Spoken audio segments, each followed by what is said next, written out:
Bonjour et bienvenue dans Amis, le podcast où l'on se traumatise mutuellement à coups de films d'horreur et de films romantiques.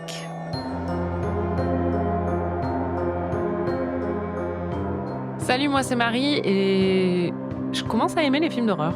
Trop J'y ai bien. repensé la dernière fois, je me disais j'aime bien en fait. Je comprends. Et moi c'est Anaïs et j'aimerais bien que mes voisins aillent faire un tour dans l'espace pour que je ne les entende plus crier. Ceci était une référence à la tagline de Alien qui est « Dans l'espace, personne ne peut vous entendre crier ». Après une petite pause de quelques semaines, nous voici de retour pour poursuivre cette 3e saison d'Amis consacrée aux films d'horreur, mon genre de prédilection, et aux films romantiques, celui de Marie. Marie, dans la première moitié de cette saison, tu as vu des petites filles possédées, des couloirs d'hôtels hantés, des virées camping foirées, des tueurs plus ou moins doués. Et j'ai un peu l'impression, tu l'as confirmé, qu'on assiste à la naissance d'une nouvelle fan du cinéma d'horreur, et j'ai bon espoir que cette nouvelle salve de films vienne confirmer la tendance. Non mais c'est vrai, pas tous, hein. Genre je ne reverrai pas le truc dans la forêt là, Blair Witch. Mais par contre, c'est vrai que L'Exorciste ou des films comme ça, j'ai vraiment envie de les revoir. Comme j'ai envie de revoir là en ce moment Twin Peaks. Et puis je trouve que ça apaise des anxiétés. Je comprends enfin cet aspect-là, donc je suis convertie. Yes, je suis trop contente. Qu'est-ce que tu espères pour cette 2e moitié de saison ? Ne pas être traumatisée à vie par quelque chose, parce que c'est pas encore le cas, mais j'espère découvrir d'autres classiques que je vais adorer. Et oui, ne pas être hantée pour toujours par un truc horrible. Je suis sûre que tu ne seras pas hantée pour toujours par un truc horrible. On sait jamais. Hein. T'as déjà vu des trucs assez hantants et tu n'as pas été hantée. Donc je pense que tu t'en sortiras. Et justement, cette semaine, j'ai choisi un film qui, personnellement, ne me hante pas du tout. C'est un film qui me berce quand je fais des insomnies. Un de mes films chouchous. J'ai nommé Alien, de Sir Ridley Scott. Sorti en 1979. Marie, qu'est-ce que tu sais d'Alien ? Je sais que c'est avec Sigourney Weaver. Je sais que ça se passe dans l'espace. Je crois dans un vaisseau ou un truc comme ça où il y a plusieurs personnes quand même. J'imagine qu'il y a un alien. Alors, l'image que j'ai en tête, c'est un truc qui lui sort du ventre à un moment. Alors, j'imagine qu'elle est possédée par un alien ou un truc comme ça.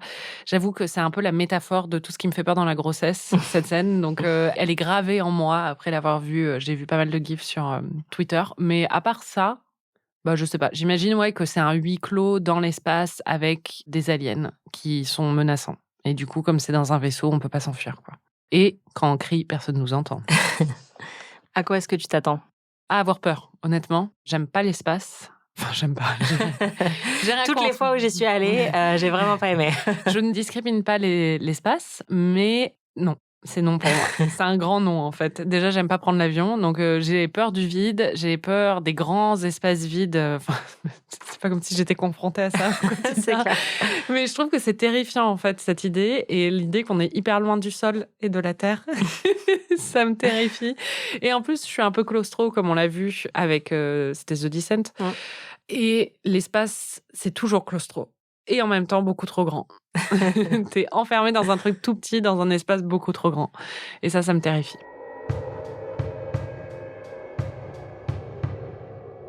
Est-ce que tu penses que je vais aimer ? Je pense que tu vas aimer. Je pense qu'il faut que tu t'attendes à un film très épuré. C'est vraiment un film...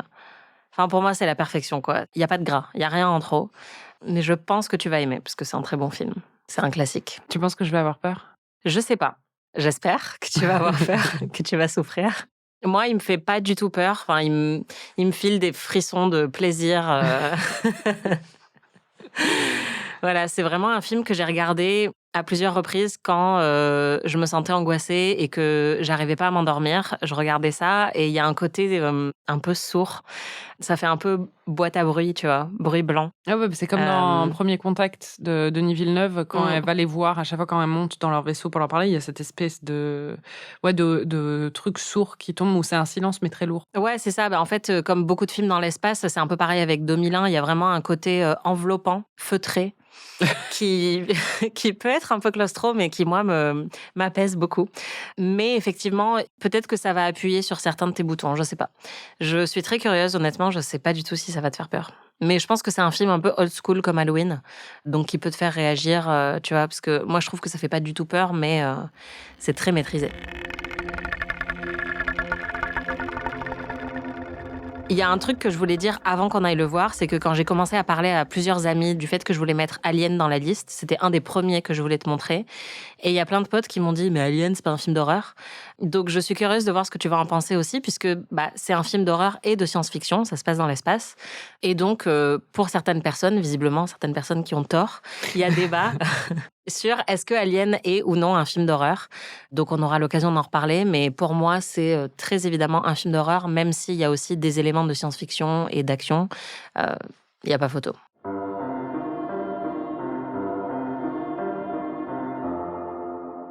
Comme pour chaque épisode de cette saison d'Amis, on retrouve notre petit jeu préféré où l'on essaie de deviner ce qu'il se passe dans le film en se basant uniquement sur l'affiche. Marie, on va te montrer l'affiche d'Alien et tu vas me dire ce que tu vois et, à ton avis, de quoi le film parle. Ah, je connais cette affiche.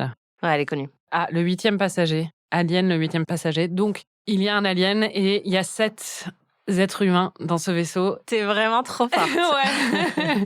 Et le 8e, c'est un alien.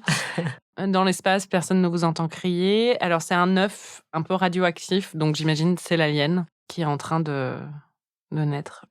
Voyons voir la liste des gens. Tom Skerritt, connaît pas. Sigourney Weaver, connaît.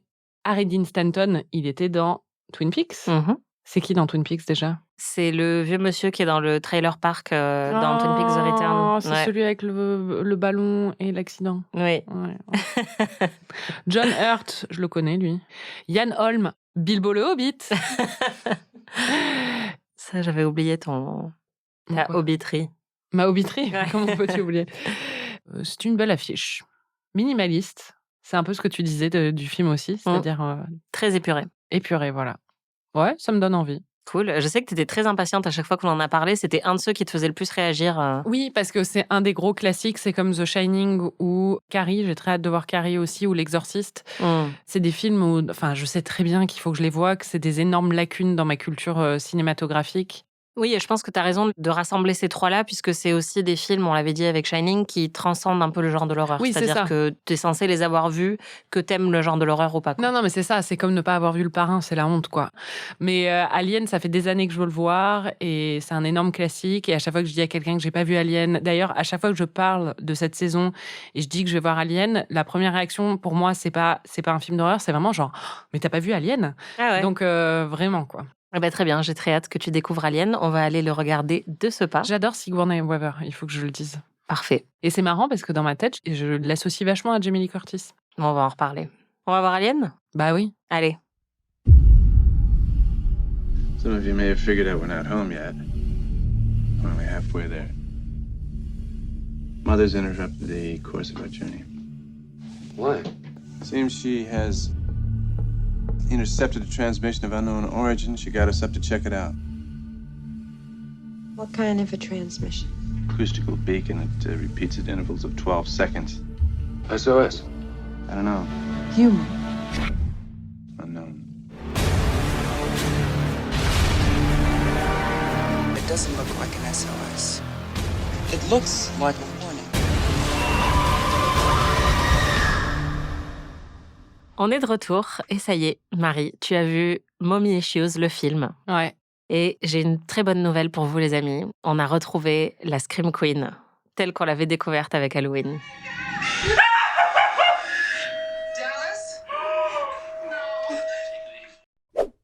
On a aussi retrouvé un grand classique du visionnage de films d'horreur et un grand classique pour toi, c'est ton impatience face à la bêtise des personnages. Ouais. Il y en a, ils font de la spéléologie dans un alien, quoi. Mais non, en fait. Mais pourquoi ils continuent? Ça va leur bondir dessus, ça va s'enfuir, ça va se cacher quelque part. Complètement con. Ils ont des portes fermées, hein. C'est quand même bien. Franchement, c'était un très bon résumé de ce qui allait se passer après, quoi. C'est clair.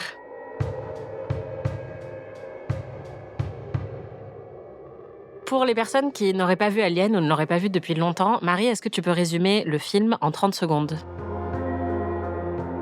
Alors, c'est un équipage de 7 personnes, je crois, dans un vaisseau dans le futur. C'est un vaisseau commercial.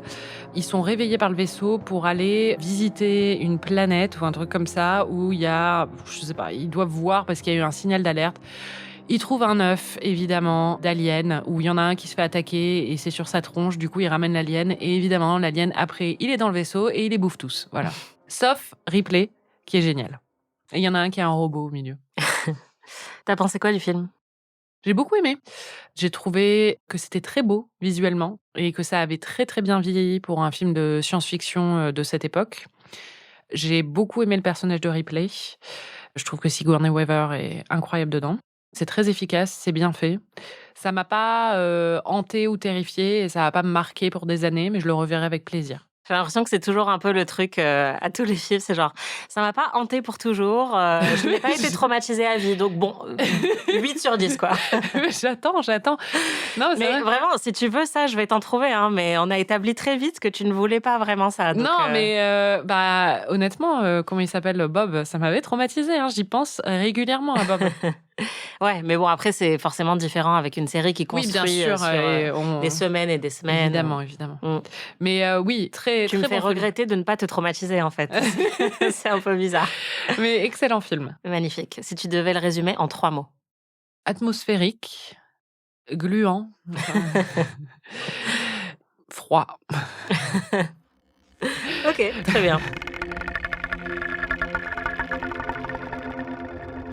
Pour faire un petit rappel rapide sur la jeunesse d'Alien, donc c'est un film qui a été écrit par Dan O'Bannon et Walter Hill. Dan O'Bannon qui a fait son premier film avec John Carpenter de Halloween. Ouais. Petit monde. Du coup, c'était Halloween, le film sur lequel il avait travaillé? Ce n'était pas Halloween, c'était un autre film qui s'appelait Dark Star et qui était une comédie de science-fiction. Et en fait, il avait quand même cette idée de faire un film de science-fiction horrifique qui soit beaucoup plus sérieux que ce qu'il avait fait précédemment avec Carpenter.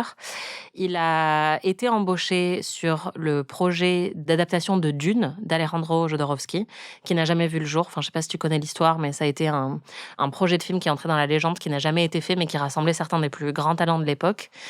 Et à cette occasion, il a continué à travailler un petit peu, à développer des connaissances qui lui ont ensuite servi sur Alien. Et finalement, il a réussi à produire Alien en le faisant circuler à des studios qui le décrivaient comme les dents de la mer dans l'espace. Ça a été réalisé par Sir Ridley Scott, qui à l'époque n'était pas encore Sir. Il était jeune. Tu tiens vraiment à son anoblissement. Bah oui, parce que Ridley Scott, c'est un peu mon féministe king. Je l'adore. Ridley Scott, qui donc avant ça avait juste fait un seul film, qui était Les Duellistes. Donc Alien, c'est le film qui l'a vraiment révélé et qui a confirmé son talent. Juste après, il a fait Blade Runner, parce qu'il s'est dit qu'un chef-d'œuvre, ça ne suffisait pas. Ensuite, il a fait Thelma et Louise, Gladiator. Récemment, il a fait House of Gucci. De moins en moins bien, quand même. Non, que personnellement, moi, je défendrais, que j'ai beaucoup aimé, avec toutes ses imperfections. Il a aussi fait Le Dernier Duel. Enfin, c'est vraiment un réalisateur qu'on ne présente plus, qui est génialissime. Et donc, avec Alien, c'est là qu'il a prouvé un petit peu tout ce qu'il pouvait faire. Il a même convaincu le studio de doubler le budget, juste avec les storyboards qu'il a préparés pour le film, une fois qu'il avait lu le script. Et tu l'as dit, c'est un film qui est magnifique. Il n'y a pas un plan qui soit raté. Ouais. Donc, merci, Sir Ridley.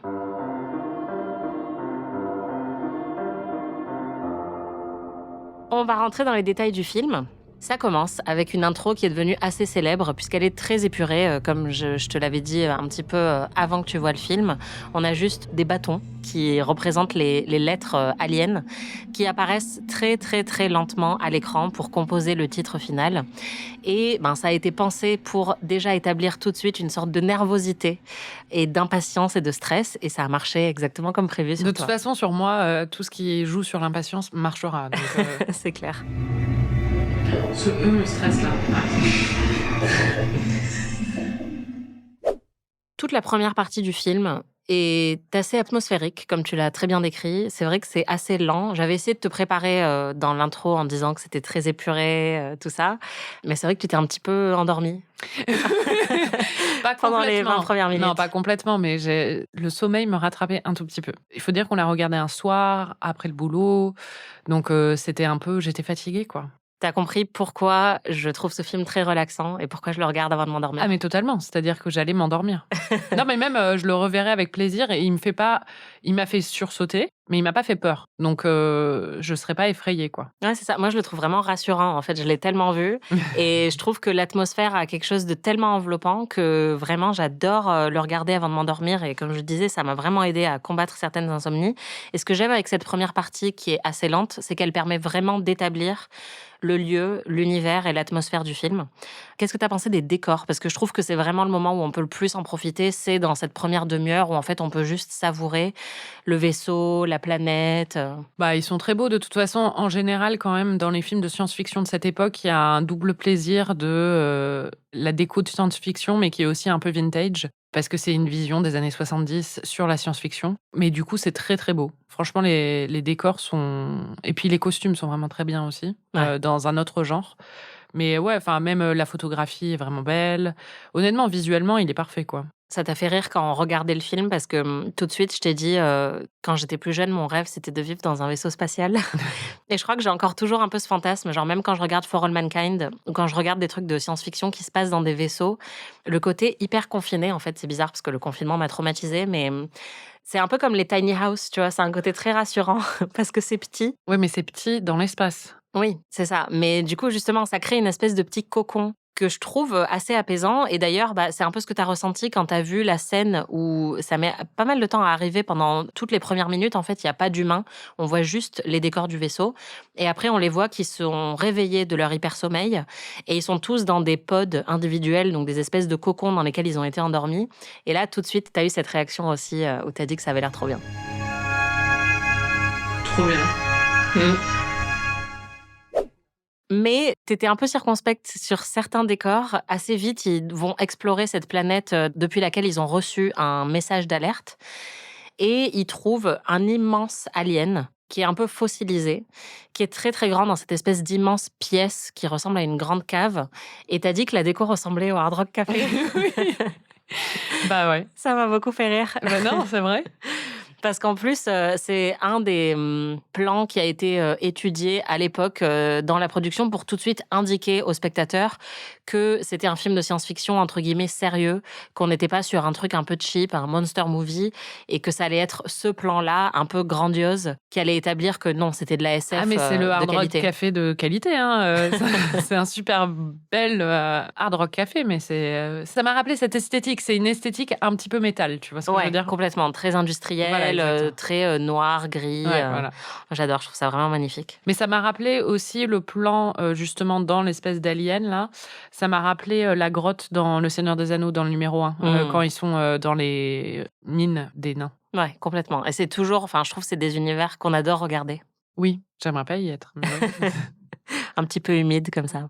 Et puis l'action démarre vraiment et là, tu t'es réveillé quand ils trouvent une espèce de colonie d'œufs, D'œuf. Deux, oui. d'œufs d'aliens. Et alors là, ça t'a fait réagir. C'est le béaba. C'est quoi le béaba? On touche pas aux œufs. On touche pas aux œufs des extraterrestres. Mais non, de quelque espèce que ce soit, sauf si on est vraiment soit un poulet pour le manger, mais tu vois, mais tu te fais pas ça en fait. C'est vraiment le béaba. C'est-à-dire qu'il peut y avoir maman, une autre maman, quelque part, et puis tu sais pas ce qui va en sortir de ces œufs, donc t'y touches pas quoi. Je dis une autre maman parce qu'ils appellent leur vaisseau quand même Mother, Ouais. donc mère. Mais oui, de toute façon, j'attendais le moment parce que j'avais quand même compris que c'était l'histoire d'un alien qui les trucidait dans un vaisseau, quoi. Et donc, j'attendais le moment où ils allaient ramener l'alien. Et quand ils vont dans cette expédition et que tu commences à voir les œufs, t'es là, bon, d'accord, j'ai compris comment ça va se passer. Ouais. Je pensais au début qu'il allait peut-être en avoir un qui allait ramener un œuf en scred et puis, et puis il allait éclore. Dans sa poche. Voilà, il allait éclore dans le vaisseau. Ça n'est pas ça qui se passe. Mais oui, on touche pas aux œufs. Tu vois des œufs de doigts, il faut pas y aller. Les oies, elles vont t'attaquer. Ça m'est déjà arrivé. Ou des alligators. Ouais, voilà. Quand tu t'approches des œufs d'alligator, ça fait très peur. En général, il faut pas s'approcher d'œufs parce Ouais. que tu sais pas ce qu'il y a dedans, encore une fois, et tu sais pas où est la maman. Marie, c'est vraiment une experte survie, en fait. Si on fait un film d'horreur avec Marie comme personnage principal, ce sera très clairement la Final Girl. Ce qui est très drôle, c'est que la dernière fois, je suis allée voir Titanic avec une de nos amies communes, Laura. Et on était toutes les deux en mode, on parlait à voix haute pendant le film dans la salle en disant « Mais pourquoi ils ramassent pas une table pour en faire un canot de survie? Je comprends pas. Ils devraient chacun bâtir des canots. Ils sont là pendant 1 heure à essayer de trouver une solution alors qu'il y a des canots partout, il y a des tables partout. » Et je me disais, tu trouverais ça insupportable, mais on était exactement pareil. Bah, c'est surtout juste en fait que vous parliez à vote dans un cinéma qui m'aurait sans doute fait vriller. Oui, Après mais que bon, vous- c'était Titanic, quoi. Je suis sûre que les autres personnes autour étaient ravies. Mais tu as surtout découvert avec cette première séquence horrifique de l'œuf un des éléments constitutifs de la saga Alien, qui est le dégueu. C'est vraiment une saga un peu dégueu et moi c'est ce que j'adore. C'est très visqueux comme tu l'as dit. Et effectivement, en s'approchant un petit peu trop de l'œuf, on a Kane, joué par John Hurt, qui suscite une réaction, Et oui, qui se fait éclater la tronche. Voilà. Oh, c'est dégueulasse. C'est dégueulasse. Oh, c'est dégueulasse. Mais barre-toi, il est fou. Oh, c'est dégueulasse. Elle va lui bondir dessus. Ça va lui bondir dessus ce soir. Il est complètement fou. Elle est bête. Et donc, Kane s'est pris un alien au visage. Il rentre en urgence avec ses coéquipiers au vaisseau. Normalement, la procédure voudrait qu'on ne les laisse pas rentrer. Ça s'appelle une quarantaine et on connaît Exactement, bien ça. on connaît bien ça. Et donc, c'est Ripley, joué par Sigourney Weaver, qui dit tout de suite non, vous ne pouvez pas rentrer sur le vaisseau. Ripley qui est la voix de la raison, et c'est très agréable dans un film d'horreur d'avoir quelqu'un qui prend que des bonnes décisions et qui est intelligente et sensée. Voilà. C'est clair. Mais elle est entourée de cons, malheureusement. C'est ça. Et il y a le personnage de Ash qui désobéit à ses ordres, qui ouvre la porte d'entrée du vaisseau. Et donc, Kane est emmené tout de suite à l'infirmerie pour qu'on essaye de comprendre ce qui lui est arrivé. Et donc, il y a cette scène où l'on dévoile exactement ce qu'il a sur le visage. C'est une chose qui a été depuis nommée pour la postérité le facehugger. Donc, Le câlin câlinou, voilà, câlinou de visage. Et qui ressemble donc à un poulpe avec des bras de crabe ou de poulet. Des pattes de poulet. Je sais pas trop, mais tu sens qu'il y a une grosse influence de la mer quand même. Oui, voilà, ça ressemble un peu à un crabe qui donc recouvre entièrement son visage et qui a une espèce de tentacule enroulé autour du cou de Kane. Et en fait, à chaque fois qu'ils essayent de toucher le truc pour l'enlever, ça serre autour de son cou, donc un peu comme un boa. Donc, ils peuvent pas l'enlever. Et donc là, quand il y a la révélation du facehugger, ta réaction était absolument magnifique. Oh mon Dieu! Oh mon Dieu, c'est horrible! On dirait un poulpe.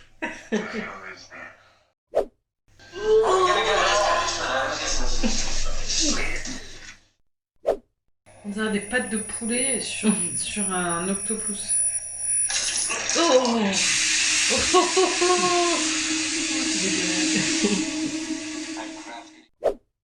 Qu'est-ce que tu as pensé de Mais ce qui est fou, c'est que je promets, hein, vraiment, je ne surjoue pas. Je suis pas en train de... ça sort vraiment tout seul, mais je sais non, pas je vous pourquoi, promets, en fait. c'est Marie, elle est comme ça. C'est épuisant, vraiment, ça me fatigue moi-même, quoi. Ben non, mais c'est très charmant. Oui, bien sûr. On a trouvé la meilleure manière d'exploiter ce filon de ta personnalité. C'est ça. Qu'est-ce que j'ai pensé du facehugger? Très bon design. Non, mais Ouais. vraiment, enfin, je vais me répéter, en fait, c'est à chaque fois impeccable du début à la fin au niveau visuel. Même au niveau de l'écriture, c'est vraiment un très très bon film. J'ai vraiment rien à redire, en fait. Et le facehugger, bravo à l'équipe d'accessorisation. Vraiment, bel effort. Ça rend très très bien. Et oui, on sent l'influence des fonds marins. Et c'est assez perturbant. D'ailleurs, c'est le seul Oscar que le film a gagné, c'était pour les effets visuels, meilleurs effets visuels. Et on va en reparler un petit peu plus tard des designs des créatures, puisque c'est un des trucs les plus légendaires du film. Je viens de voir sur le conducteur, du coup, il y a le facehugger et il y a aussi le chestbuster. Exactement.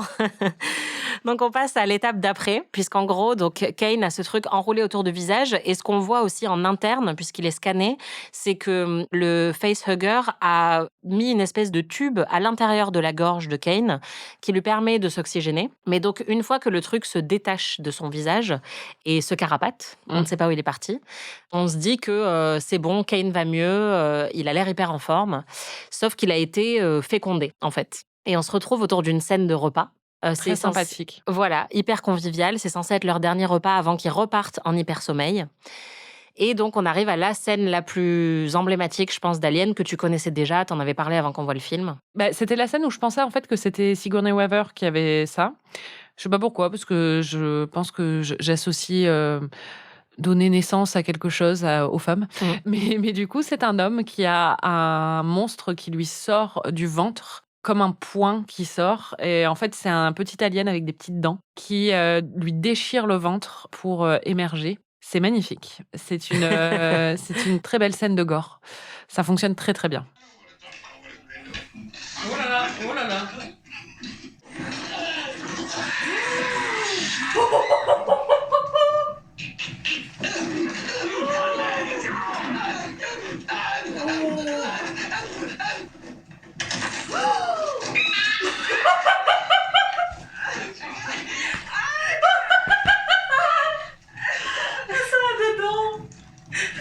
Ça a dedans. Oh, c'est dégueulasse. Non, pas le chat, pas le chat, pas le chat. Un grand thème, le chat. Ouais. Mais c'est marrant parce que c'est un mélange des réactions que j'avais sur Halloween et l'Exorciste, en fait. Ouais. C'est-à-dire que les espèces de trucs gore un peu over the top, ça me fait toujours... Mais en fait, entendre ton extase, c'est juste tellement jouissif. Non, mais c'est une très bonne scène, quoi. C'est vraiment marrant. Mais ce qui est marrant, c'est que je me dis, les gens ont vraiment eu des doutes sur le fait que c'était un film d'horreur. C'est pas un film d'horreur dans le sens où j'imagine La Colline à des yeux ou des trucs comme ça, ou Massacre à la tronçonneuse, évidemment, mais c'est quand même horrifique, quoi, très clairement. Bah, c'est ça, pour moi, c'est pareil. La seule différence, c'est qu'il y a un décor de science-fiction et un genre de science-fiction qui est très présent dans le film. Mais en réalité, on va en parler, toute la deuxième partie, c'est un slasher aussi. C'est des gens qui se font dégommer les uns après les autres. Oui. C'est un film de monstres. Donc oui, pour moi, il n'y a aucune question sur le fait que c'est un film d'horreur. Fun fact, juste rapidement sur cette scène, elle n'a été tournée que 2 fois et les membres du casting ne savaient pas exactement ce qui allait se produire. Donc la surprise qu'on peut voir sur le visage des personnages autour est réelle puisqu'ils ne savaient pas qu'il y aurait autant de sang qui leur giclerait à la tronche et ils ne savaient pas à quoi ressemblerait le petit alien qui sortait. Mais du coup, ils ont fait comment, en fait? Il y a un alien qui... Enfin, le monsieur, il n'a pas vraiment eu un alien qui est sorti du ventre. Non, en fait, ils ont placé un faux torse sur l'acteur et ils ont fait sortir de là l'alien. C'est Roger Deacon qui a fait le facehugger et qui a créé le chestburster. Et Carlo Rambaldi, lui, a fait la tête de l'alien. Tu trouves pas que ça ressemble quand même à un pénis avec des dents? Ah si, moi j'ai pensé à Groot aussi.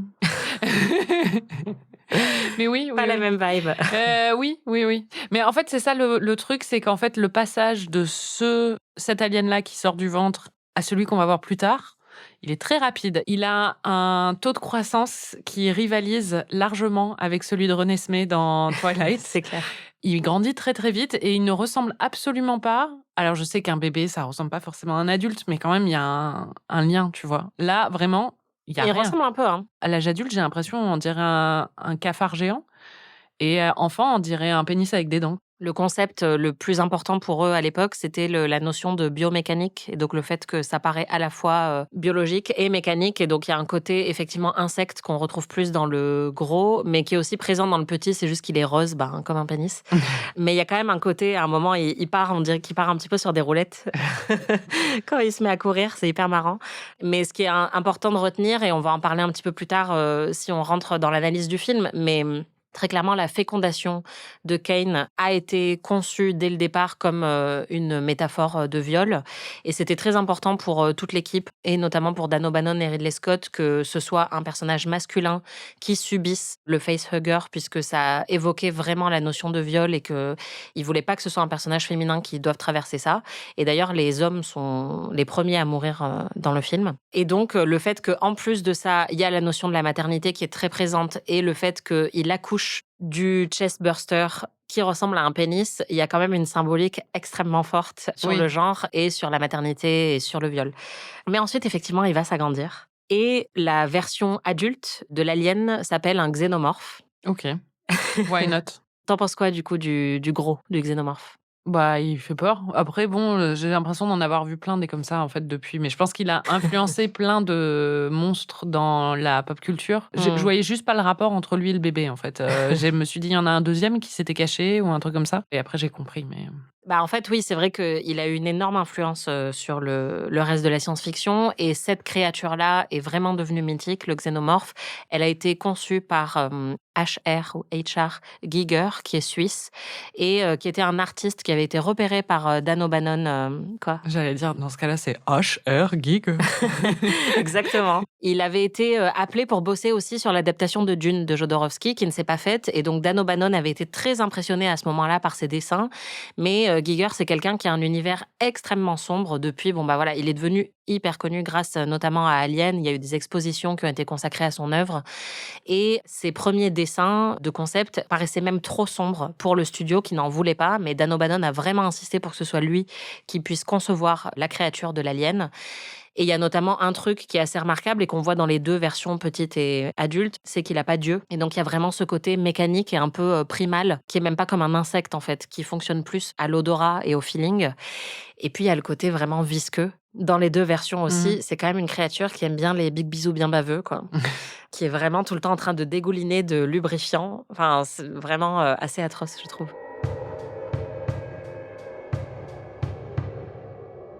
Une fois que le chestburster s'est carapaté, et pendant qu'il est en train de grandir, le film se transforme en slasher et on a les membres de l'équipage qui meurent les uns après les autres et à chaque fois, ça a suscité de superbes réactions mariesques.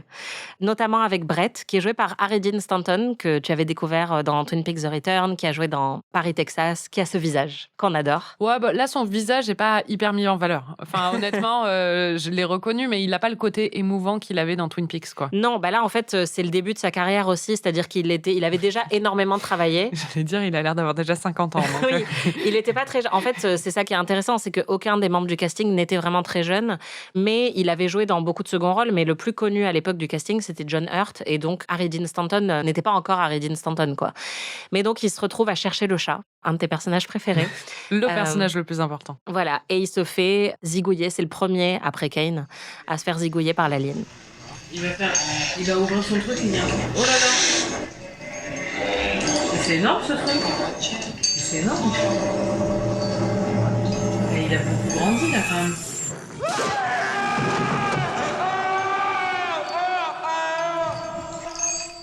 Oh, trop mignon. Ah, trop mignon. Là, c'est parce qu'on voit le chat.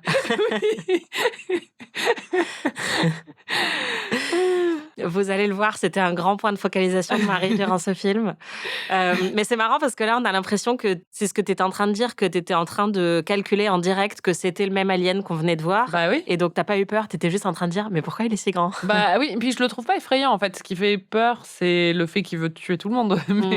Mais en tant qu'objet, je le trouve pas effrayant. Tu pourrais être nez à nez avec lui et tu serais pas un peu dégoûté? Bah non, mais... Il a l'air d'avoir une sale haleine quand même. Hein. Je sais pas, je serais pas nez à nez avec, ça n'existe pas les aliens.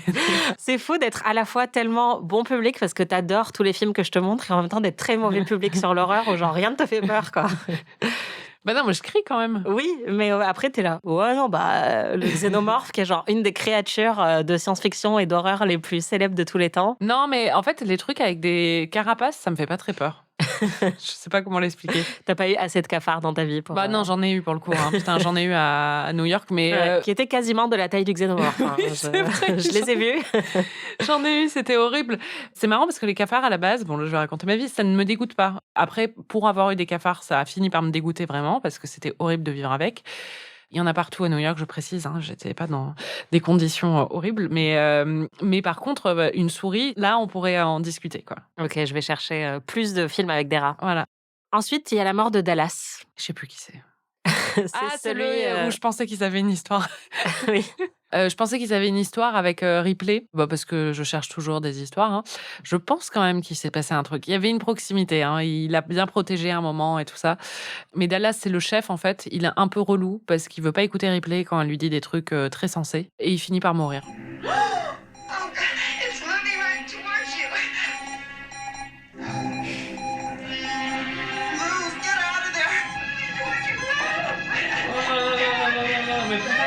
Et toi, qu'est-ce que t'es, toi? Ah, salopard.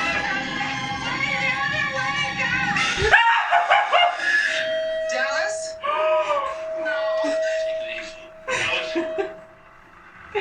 Oh putain. C'est marrant parce qu'en écoutant, là, je revois à peu près la scène, mais je l'ai vue il y a 2 jours. Je me souviens plus des scènes de meurtre à chaque fois.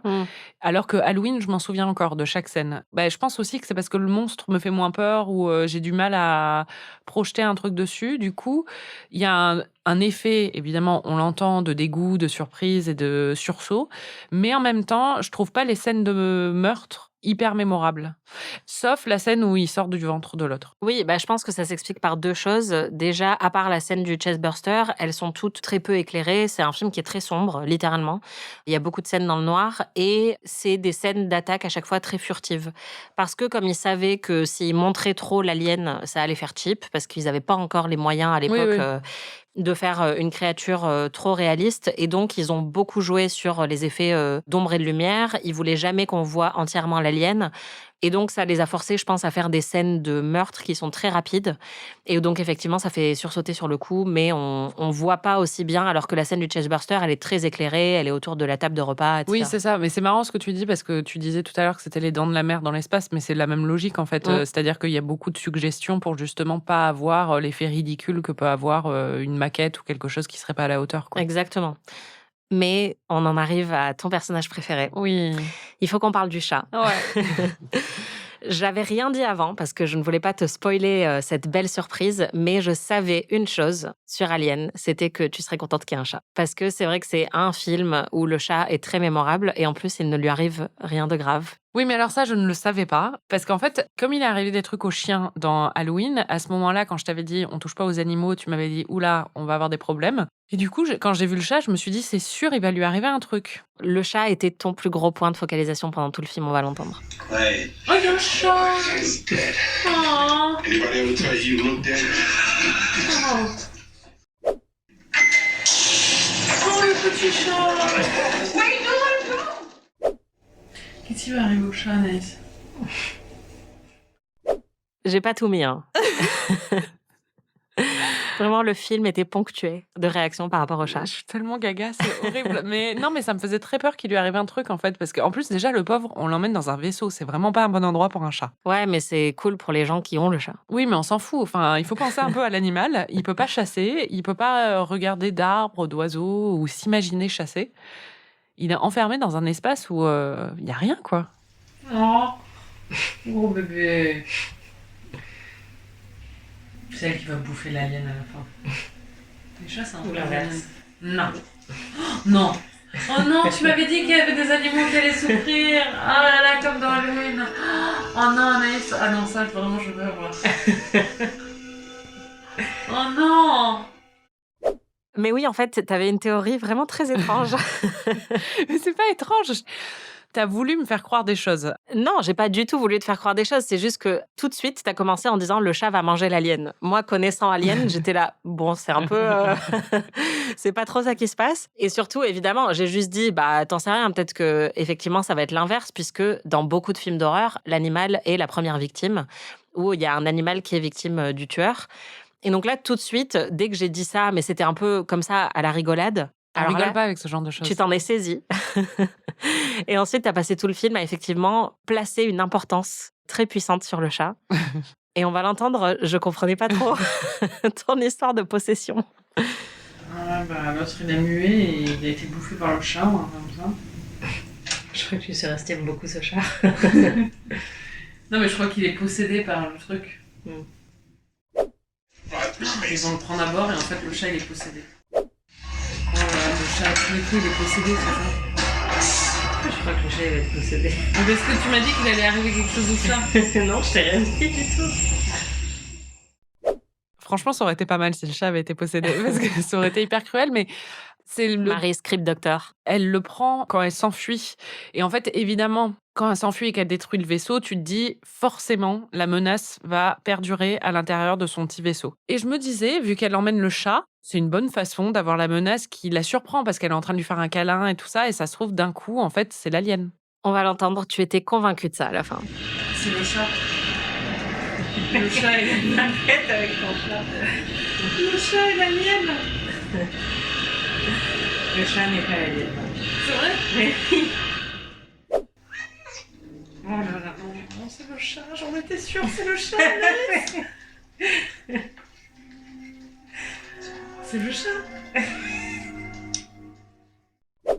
J'ai honte.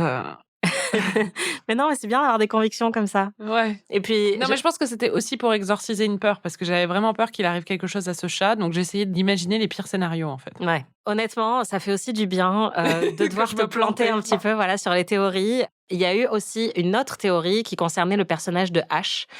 T'as tout de suite compris qu'il y avait quelque chose de bizarre avec lui. Donc Ash qui est joué par Ian Holm et donc que tu avais reconnu comme... Bilbo le Hobbit. Voilà. Et d'ailleurs, en fait, c'est aussi pour ça que je me suis méfiée dès le début, c'est que Bilbo, qui est un personnage très sympathique, a quand même une face sombre à cause de l'influence de l'anneau.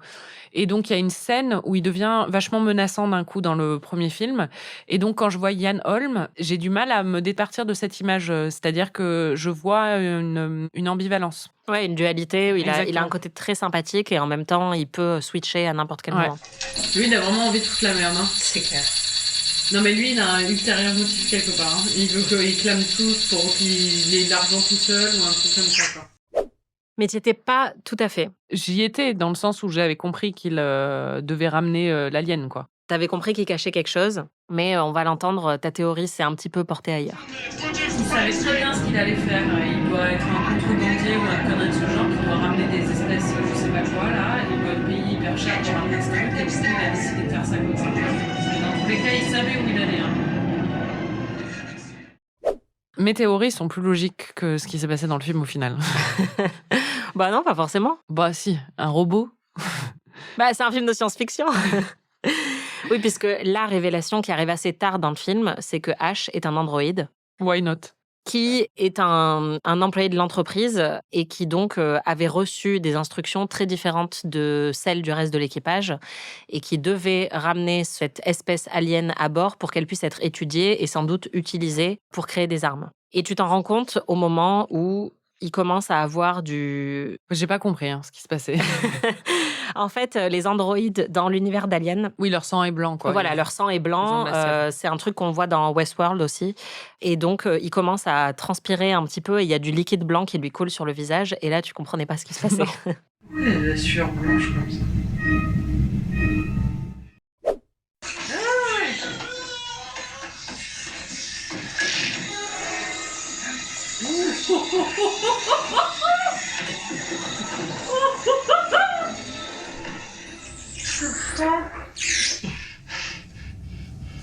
It's a robot. Ash is a goddamn robot.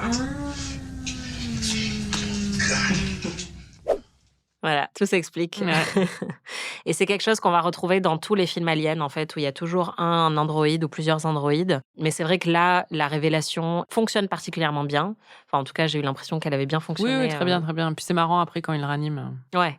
Et ça rajoute encore plus au sous-texte de violence sexuelle qu'il y a dans le film, puisque Ash s'en prend à Ripley en essayant de lui fourrer un magazine dans la bouche de manière extrêmement violente et choquante. Et il y a eu beaucoup d'analyses depuis sur le fait qu'il évacuait peut-être quelque chose de sexuel aussi en faisant ça, en se comportant comme ça avec Ripley.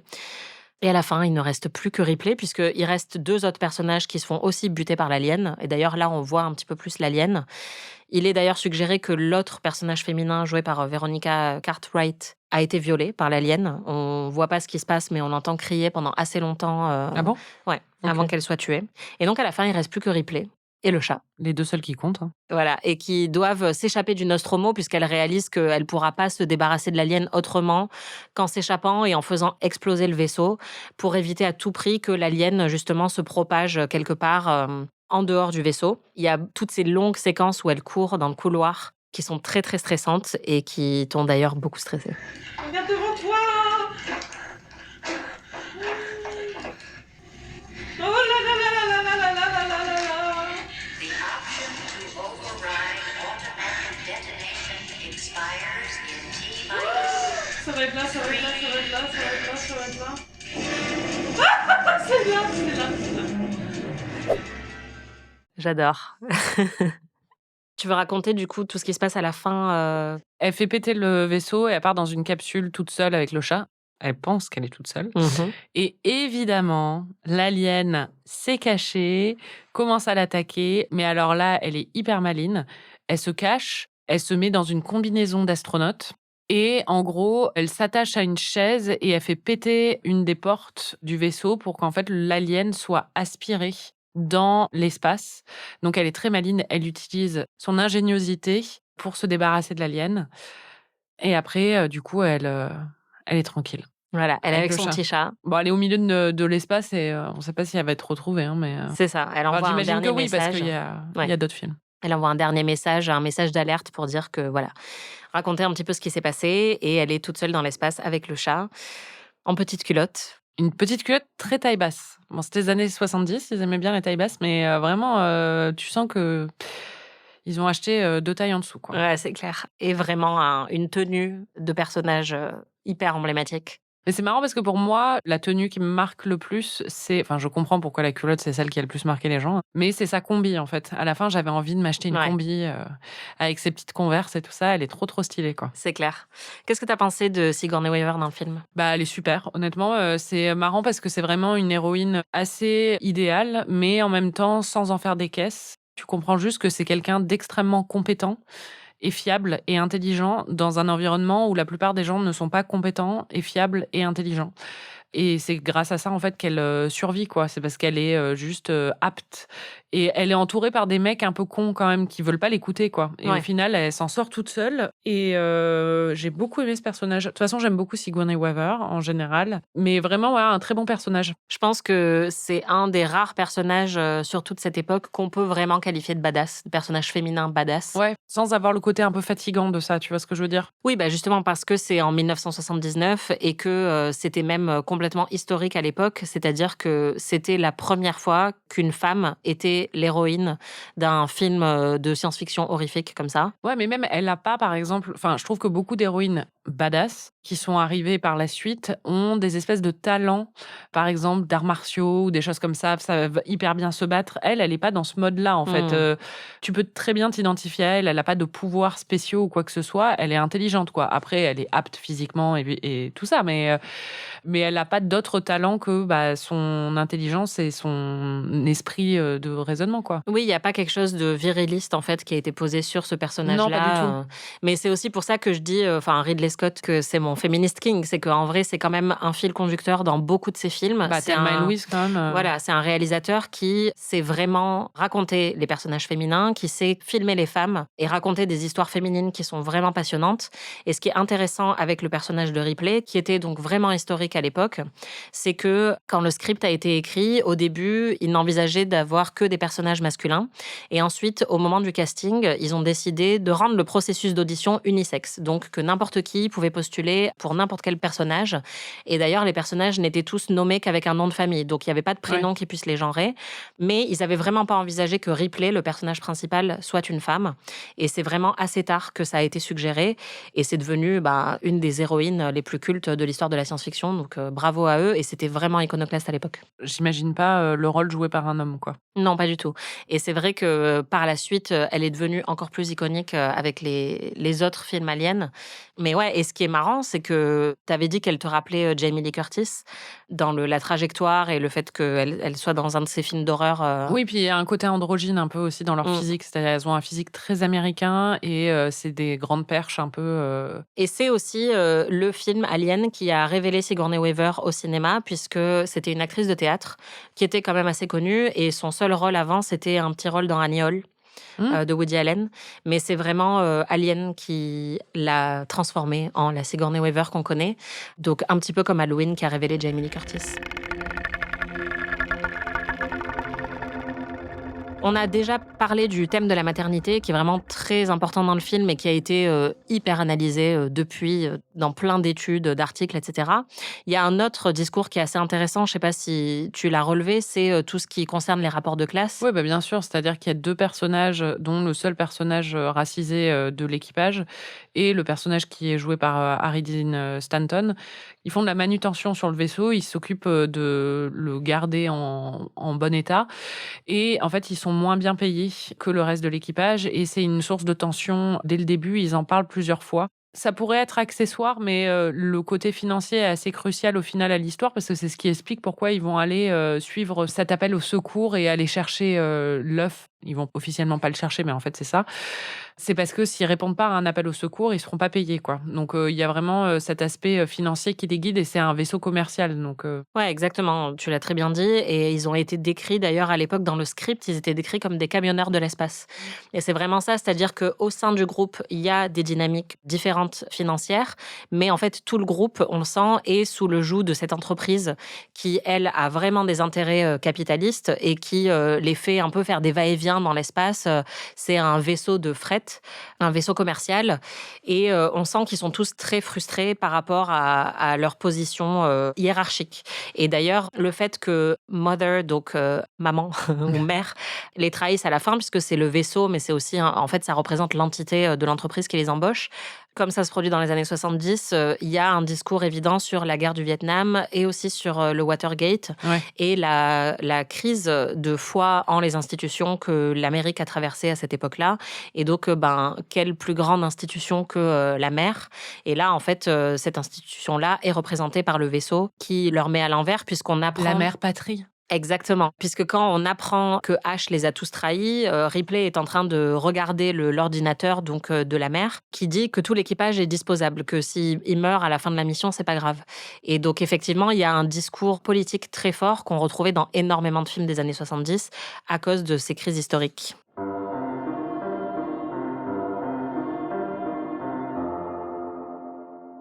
Je sais qu'il y a eu des suites à Alien. Est-ce qu'elles sont bonnes? Il n'y en a aucune qui est considérée comme étant vraiment mauvaise. Il y a eu 3 suites immédiates. Il y a eu 2 spin-offs, Alien vs Predator, que je n'ai pas vu parce que j'étais là, j'ai mes limites quand même. Et il y a eu 2 prequels qui sont sortis assez récemment. Les 3 suites, c'est du très très lourd niveau production. Le Alien numéro 2 a été réalisé par James Cameron. C'est celui que j'aime le moins et ça va vraiment énerver les Cameron Zoos parce qu'il y a des gens qui pensent même que c'est le meilleur de toute la saga Alien. Pour moi, le premier est évidemment intouchable et c'est le meilleur. Le deuxième, en fait, prend le thème de la maternité et le développe encore plus puisque Ripley atterrit, donc elle est sauvée. Et on lui demande d'aller secourir une autre planète qui pourrait être envahie par des aliens. Et en fait, elle passe la grande majorité du film à s'occuper d'une petite fille qui est rescapée, donc à développer un lien vraiment maternel avec elle. Et donc le thème devient hyper transparent et c'est aussi pour moi le film Alien où on voit le moins la Ripley badass et on la voit juste s'inquiéter pour cette petite fille, ce qui était aussi quand même très révolutionnaire à l'époque puisque c'était montré que justement la maternité n'est pas du tout antinomique avec le fait d'être un personnage féminin qui soit fort et même fort physiquement, qui se batte, qui soit un soldat. Donc c'était très novateur, mais du coup c'est celui qui me procure le moins de plaisir aussi parce que c'est plus un film d'action, c'est James Cameron qui a aussi fait Terminator, qu'un film vraiment d'horreur. Le film numéro 3, c'est David Fincher. Et personnellement, c'est mon préféré. Je précise pourquoi, parce que ça t'intéressera peut-être. C'est parce que c'est celui où il y a le plus de tension sexuelle. Il y a des histoires de tension sexuelle dans chaque film. Tu l'avais détecté un petit peu avec Dallas, mais bon, c'est vraiment rien. Oui, non, c'est vraiment parce que je cherchais. Voilà. Dans le numéro 2, il y a un petit truc. Et en fait, il y a un peu la recréation d'une famille nucléaire avec Newt, donc la petite fille, et un soldat avec qui elle fait la mission. Et donc, ils se dragouillent un peu. Et à la fin, ils s'échappent tous les 3 du vaisseau. Et donc, c'est un peu la famille qui a survécu. Le film de Fincher commence et ils se sont écrasés quelque part et il n'y a que Ripley qui a survécu, donc la petite fille et le mec sont morts. James Cameron avait même dit qu'il avait été hyper vexé par le film de Fincher. Il était là, ok, t'as juste buté mes personnages en fait et mon happy ending. Et donc dans le numéro 3, elle atterrit sur une planète prison. Donc, il n'y a que des détenus, que des hommes. C'est la seule présence féminine. Et donc, ils disent très vite que ça va être un problème, qu'ils vont tous être tentés, etc. Et elle se lie tout de suite d'amitié avec Charles Dance, donc Tywin Lannister.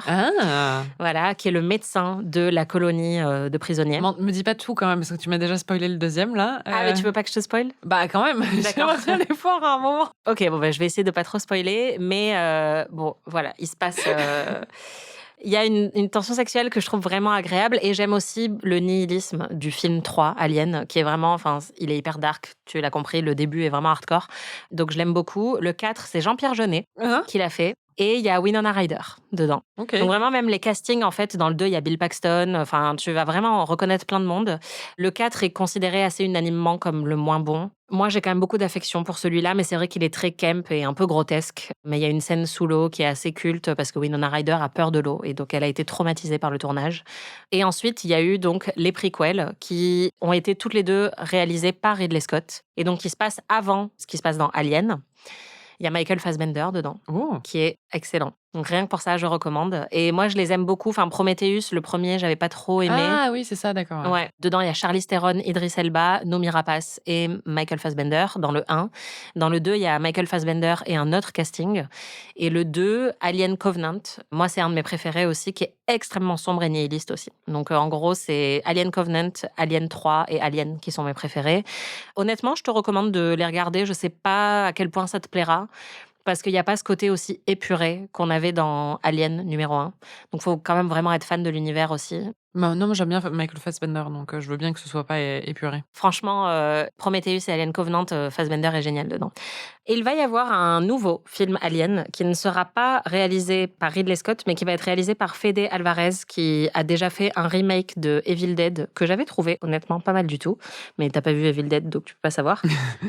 Mais on vient d'apprendre que le tournage était sur le point d'être lancé, donc voilà, je suivrai ça avec impatience, et peut-être que toi aussi, d'ici là, t'auras vu tous les films Alien, et tu seras chaude pour aller voir le dernier.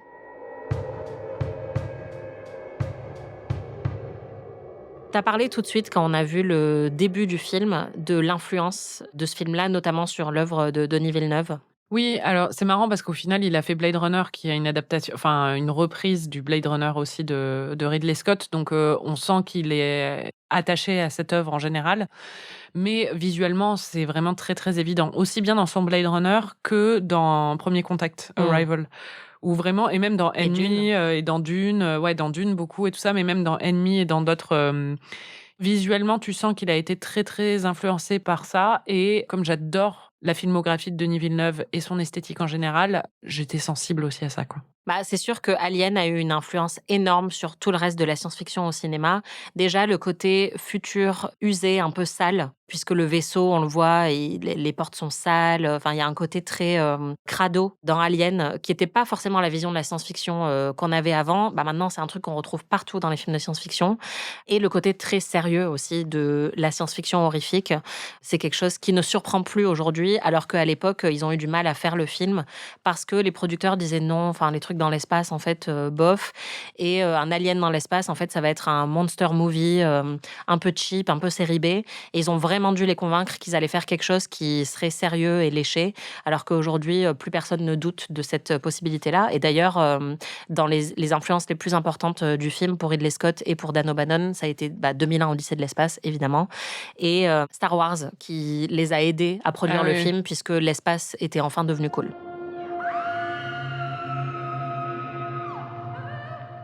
Le flipomètre, est-ce que tu as eu peur ?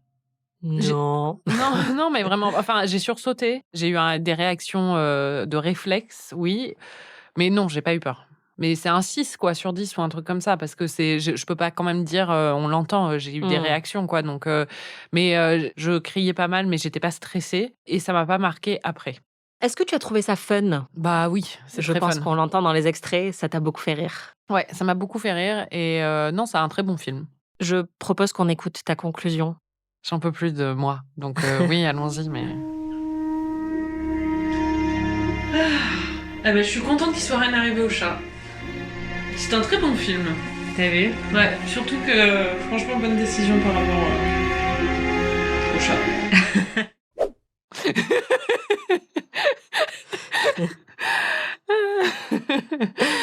Voilà. C'était très important pour moi.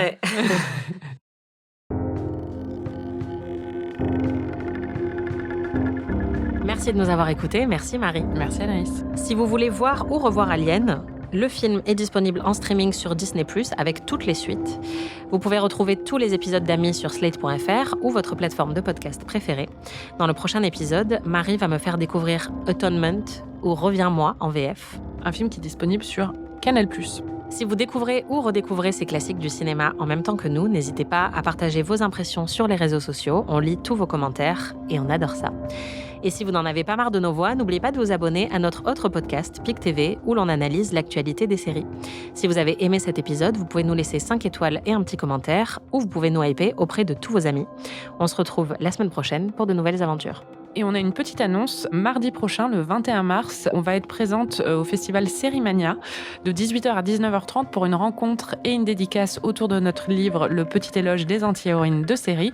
Et le lendemain, on sera présente pour une rencontre et dédicace aussi à la librairie L'Affranchi à Lille en fin de journée, je crois vers 19h. Je me souviens plus exactement de l'heure, mais vers là.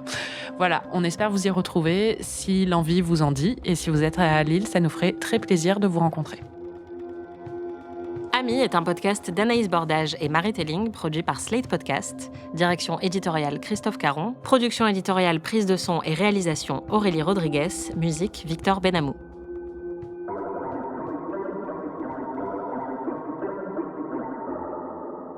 Je voulais juste préciser que l'alien, quand on le voit en entier, il y avait une maquette, mais l'alien est aussi joué par un acteur nigérian qui a été recruté à Londres. Il faisait ses études à Londres, qui s'appelle Bolaji Badejo, qui est décédé depuis, mais qui était très agile, qui mesurait plus de 2 mètres et donc qui les a tout de suite impressionnés.